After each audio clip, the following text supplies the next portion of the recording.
السلام علیکم ورحمۃ اللہ وبرکاتہ۔ میں ہوں عادل احمد قادری اور آج کی ہماری ویڈیو کا موضوع ہے حضرت ذوالقرنین رضی اللہ تعالی عنہ اور جوج مجوج کی قوم کے بارے میں۔ تو سنتے ہیں پیر محمد اجمل رضا قادری کی زبان سے، چلتے ہیں بنا وقت ضائع کیے اپنی ویڈیو کی طرف اور لطف اندوز ہوتے ہیں اور اصلاح کی طرف چلتے ہیں۔ اللہ تعالیٰ سے دعا ہے کہ اللہ ہمیں سمجھنے کی توفیق عطا فرمائے، آمین۔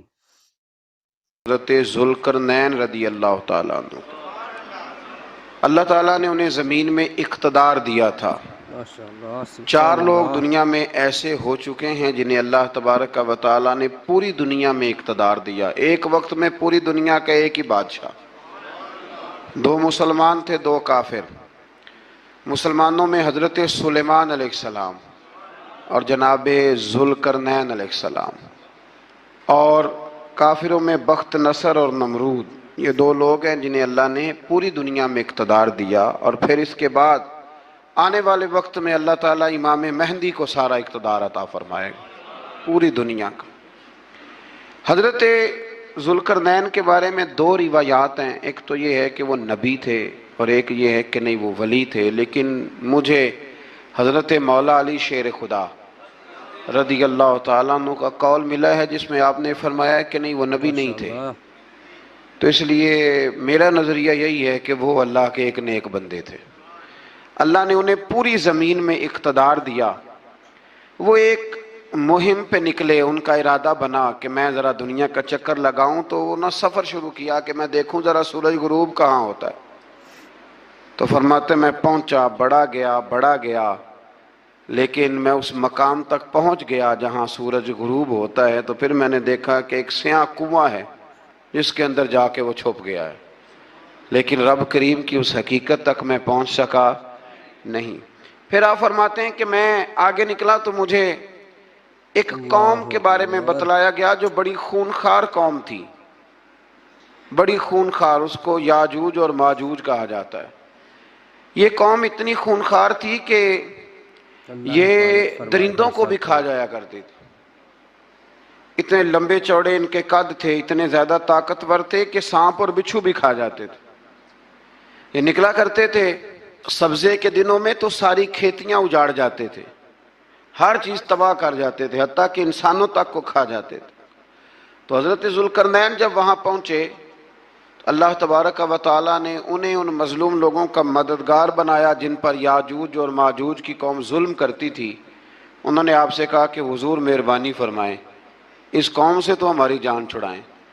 آپ نے فرمایا تم میری مدد کرو۔ انہوں نے کہا حضور کس طرح؟ فرمایا بس جسمانی طور پر میری مدد کرو۔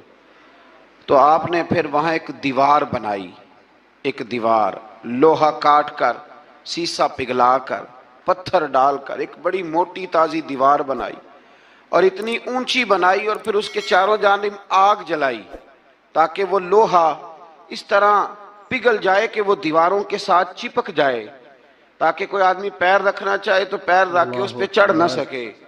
آپ نے وہ دیوار بنائی۔ اب اس قوم کا حال یہ ماشاءاللہ، ہوا کہ سبحان وہ اللہ۔ اس کے اندر قید ہیں، وہ صبح جب اٹھتے ہیں تو اس کو توڑنا شروع کرتے ہیں، توڑتے رہتے ہیں، تو جب شام ہوتی ہے تو ان میں سے ہر روز ایک شخص کہتا ہے اتنی رہنے دو، باقی کل کریں گے۔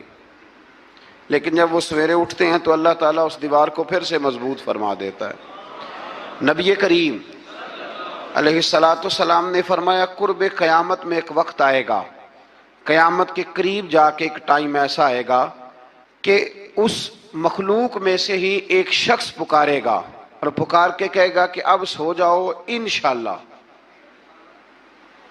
اللہ ان کی زبان پہ جاری کہے گا اب سو جاؤ اور سویرے انشاءاللہ یہیں سے شروع کریں گے۔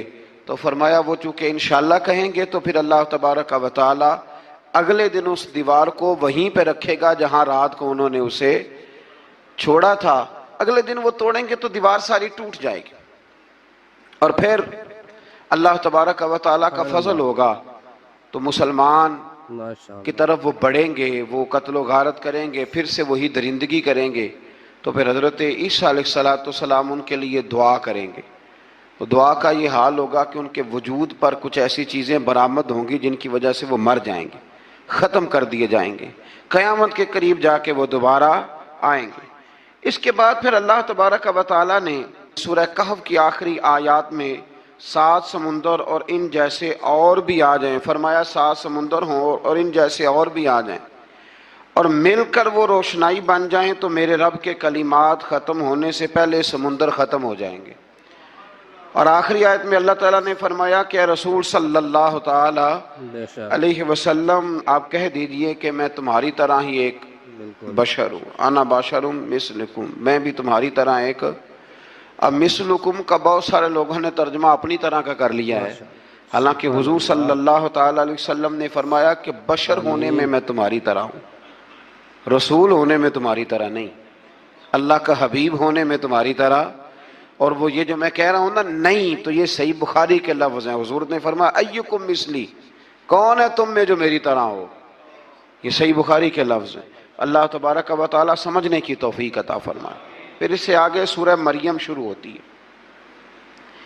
اس صورت میں اللہ تبارک و تعالی نے حضرت زکریا علیہ السلام کا ذکر فرمایا ہے کہ وہ لا ولد تھے اور بڑھاپے کی عمر کو پہنچ چکے تھے۔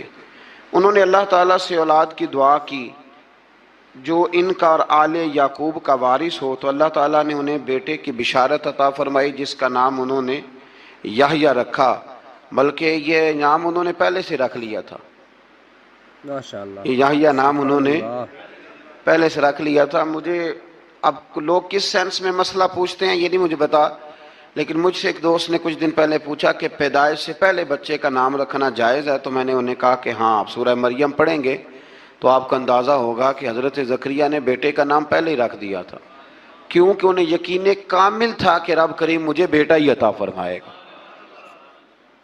تو حضرت یحییٰ علیہ السلام کو اللہ تعالیٰ نے بچپن میں ہی نبوت عطا کی اور کتاب دی۔ ان کے اوصاف یہ بیان کیے کہ وہ پاکیزہ اور متقی تھے، ماں باپ کے ساتھ نیکی کرنے والے سبحان تھے اللہ، اور سرکش نہیں تھے۔ ماشاء اللہ، ان پر سلام ہو جب وہ پیدا ہوئے اور ان پر سلام ہو جب ان کی وفات ہوئی ماشاء اللہ، اور قیامت کے دن سبحان جب انہیں اللہ، اٹھایا جائے گا۔ اس سے لاکھوں معلوم ہوا کہ نبی سلام، کریم علیہ السلام پر یا کسی بھی نبی پر لاکھوں سلام بھیجنا اور اس دن پر سلام بھیجنا جس دن اللہ تعالیٰ نے انہیں پیدا فرمایا ہے، لاکھوں سلام، یہ قرآن مجید سے ثابت ہے۔ آمین، یعنی آپ یہ کہہ سکتے ہیں کہ جس سہانی گھڑی چمکا طیبہ کا چاند، اس دل افروز ساعت پہ، دل افروز ساعت پہ تو یہ عین قرآن مجید ہے کہ جس دن وہ پیدا ہوئے اس دن ان پر سلام۔ اللہ تعالیٰ سمجھنے کی توفیق عطا فرمائے۔ پھر اس سے آگے چل کر حضرت مریم سلام اللہ علیہا کا ذکر ہے کہ ان کے پاس فرشتہ آیا۔ ہم تیسرے پارے میں بھی ان کا ذکر پڑھ آئے، پھر ایک اور جگہ پہ بھی اشارتاً کنایتاً ان کا تذکر آیا کہ ان کے پاس فرشتہ انسانی شکل میں آیا اور فرشتے نے آ کے کہا کہ میں آپ کو بیٹے کی بشارت دینے آیا ہوں۔ کہنے لگی میرے پاس کیسے بیٹا آئے گا، مجھے تو کسی مرد نے چھوا ہی نہیں۔ تو فرمایا رب ایسے ہی کرتا ہے جب وہ کسی کام کا ارادہ فرما لیتا ہے۔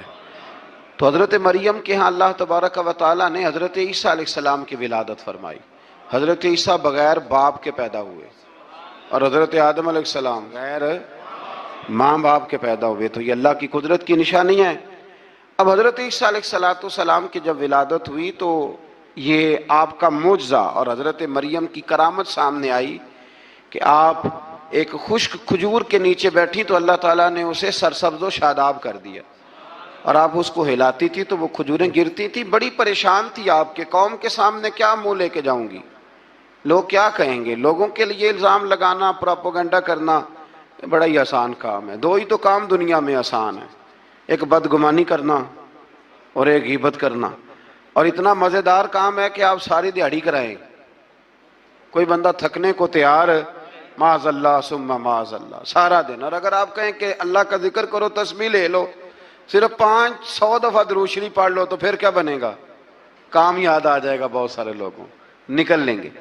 کبھی کبھی کچھ چیزیں بڑی یاد رہ جاتی ہیں۔ ایک شاعر نے ایک شعر کہا تھا، میری تھوڑی سی شعری ذوق ہے تو مجھے دلچسپی ہے، رہ جاتی ہیں کچھ باتیں ذہن میں۔ ایک دفعہ ہمارے ایک دوست کے بارے میں کچھ پراپیگنڈا ہونے لگا تو میں نے انہیں ایک شعر لکھ کے بھیجا، مجھے یاد تھا، میں نے ایک شعر لکھا۔ کسی شاعر نے کہا تھا کہ مخلوق تو فنکار ہے اس درجہ کے پل بھر میں، سنگے در کعبہ سے بھی اصنام تراشے۔ کعبے کے اندر سے مٹی لے کے لوگ بت بنا لیتے ہیں، اور اللہ کا شریک بناتے ہیں. تو کہنے لگا شاعر کہ مخلوق تو فنکار ہے اس درجہ کے پل بھر میں سنگے در کعبہ سے بھی اسنام تراشے. تم کون ہو کیا چیز ہے داغے کبابی. لوگوں نے تو مریم پہ بھی الزام تراشے. لوگ تو منٹ لگاتے ہیں، وہ جو رہی مسجد میں، پلی مسجد میں، لوگوں نے الزام لگانے کا وقت آیا تو الزام لگا دیا. سید عائشہ صدیقہ پہ لگا دیا. صدیق کی بیٹی اور صدیقہ. آپ سوچ سکتے ہیں کہ لوگ کہاں تک جاتے ہیں اور باتیں کہاں تک پہنچتی ہیں. تو یہ میرے رب کریم کا فضل اور کرم ہے کہ جناب مریم کی برات کا اعلان بھی قرآن نے کیا اور حضرت عائشہ صدیقہ کی برات کا اعلان بھی قرآن پاک نے فرمایا. یہ بھی قرآن مجید نے فرمایا ہے. اور کل پرسوں بھی بات ہو رہی تھی حضرت یوسف علیہ السلام کی، تو الزام تو لگتے رہتے ہیں. تو میں نے اس دن بھی سوال کیا تھا، پھر دہراتا ہوں کہ غلطی کیا تھی حضرت یوسف کی. کبھی کنواں اندھیرا، کبھی بھائیوں کے تھپڑ، کبھی مصر کا بازار. اور ذرا سوچو تو صحیح، جب بولیاں لگتی ہیں انسان کی تو کیا حال ہوتا ہے. اور پھر ذرا یہ بھی تو دیکھو نا کہ جب زلیخا نے الزام لگایا تو پھر کیا حال ہے. اور پھر 12 سال کی جیل پر رب فرماتے ہیں شانیں میں نے یوسف کو ہی عطا فرمائی ہیں. تو حضرت مریم سلام اللہ علیہا جب وہ بیٹا لے کے گئی ان کے پاس تو انہوں نے کہا یہ کہاں سے آ گیا. تو آپ فرمانے لگی میں نے تو چپ کر روزہ رکھا ہوا ہے، اسی سے پوچھ لو یہ کہاں سے آیا ہے، یہی بتائے گا. پنگھوڑے میں تھے حضرت عیسیٰ علیہ السلام، پنگھوڑے میں. تو قرآن مجید کہتا ہے کہنے لگے قال انی عبد اللہ. حضرت عیسیٰ بولے اور بول کے کہنے لگے میں اللہ کا بندہ ہوں. اور آتانی الکتاب، خالی نہیں آیا، کتاب ساتھ لے کے آیا ہوں. وجعلنی نبیا، اور اس نے مجھے نبی بنا کے بھیجا ہے. تو حضرت عیسیٰ علیہ السلام پنگھوڑے میں ہیں تو کلام فرما رہے ہیں، اپنے نبی ہونے کا اعلان فرما رہے ہیں. اب اس بندے کے قریب جا کے اس سے سوال کرنے کو دل نہیں کرتا جو نبی پاک کے بارے میں کہتا ہے 40 سال کے بعد نبی بنے. یہاں پنگھوڑے میں حضرت عیسیٰ کلام کریں پنگھوڑے میں، اور وہ پنگھوڑے میں کہے میں نبی ہوں. اور تو اپنے رسول کے بارے میں یہ کہے کہ بکریاں چرا رہے تھے تو معاذ اللہ انہیں پتہ ہی نہیں تھا کہ میں نبی بن جاؤں گا. ایسی کوئی بات نہیں. اعلیٰ حضرت فرماتے ہیں اللہ اللہ وہ بچپنے کی پھبن، یعنی بچپن میں بھی رنگ ڈھنگ نرالے تھے میرے رسول کی. اللہ اللہ وہ بچپنے کی پھبن، اس خدا بھاتی صورت پہ لاکھوں سلام. ہماری آج کی ویڈیو امید ہے آپ کو پسند آئی ہوگی. لائک اور کمنٹس کرنا نہ بھولیے گا اور چینل کو ضرور سبسکرائب کیجیے گا کیونکہ اس طرح کی ویڈیوز آپ کو ملے گی اسی چینل پر. ملتے ہیں نیکسٹ ویڈیو میں. اپنا رکھیے گا بہت سارا خیال. اللہ حافظ.